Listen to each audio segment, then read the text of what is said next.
А замислете, почитувани граѓани Кумановци, знаете кој дал полномоштво на Лидл? Бидејќи Лидл не е собственик таму. Таму дал полномоштво хипотекарниот кредитобарател кој доколку оваа мнозинство денеска, односно поточно кумот или кумашинот на градоначалник, доколку оваа мнозинство денеска стисне и изгласа, ќе повлечат дел од парите. А доколку не, можеби нема да успее ова. Па затоа не прашува нас почитуваната председателка која ни кажува дали 3 минути е реплика или контрареплика, и за жал мислам дека само тоа научи овие 3 години, него нема прочитано и законот за локална самоуправа, ќе ни кажуваат и раскажуваат приказки дека ние сме. Затоа има таму една точка, се вика урбанизам, па ви ги праќаат документите, па ќе ги отворите, па ќе прочитате, па ќе видите дека на тој Лидл, кој што во моментот не е собственик, туку има преддоговор заведен под УБР 110 од 2024 година, односно хипотекарен влог. Него му има дадено полномошно почитуваниот брат на колегата, ваш советник, почитуваниот ваш советник кој што му велевме и прошлиот пат, односно координатор на ЗНАМ.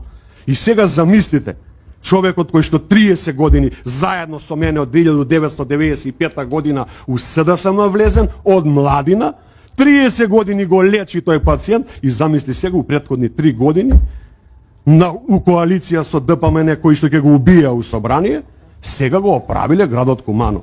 Абе до вчера, ако ви верува од 10 прашани луѓе, 7 не ви верува. Од денеска више нема кој да ви верува. Ви помина тоа време, ќе излезете пред камера и ќе кажете и завршува приказката. Еден проект немате, затоа немате храброст бе, и да свикате советнички прашања и да дадете одговор. Вие се фалите за дуб.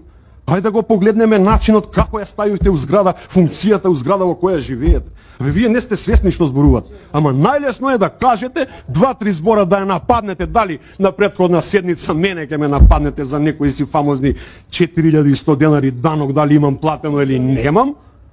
Замислете, ме напаѓате што у законски рок го имам и надмирено и платено. А не знам и тој со кое право некој ви дава и такви информации да изнесувате.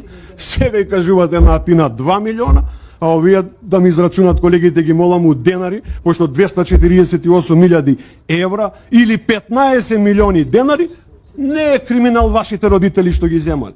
Криминал е што Атина за неа не важи, за вас е, замислете, за вас не бил личен интерес, бил јавен интерес.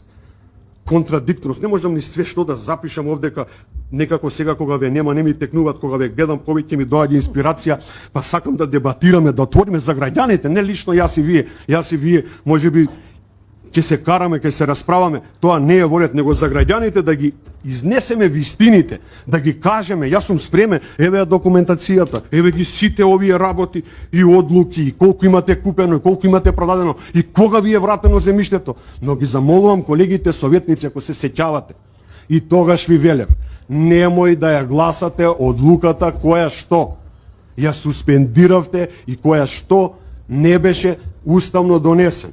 И сега ве советувам, ви тврдам со гаранција, и дека има личен интерес, и дека ќе поведам иницијатива, и дека ќе терам до крај со оваа одлука.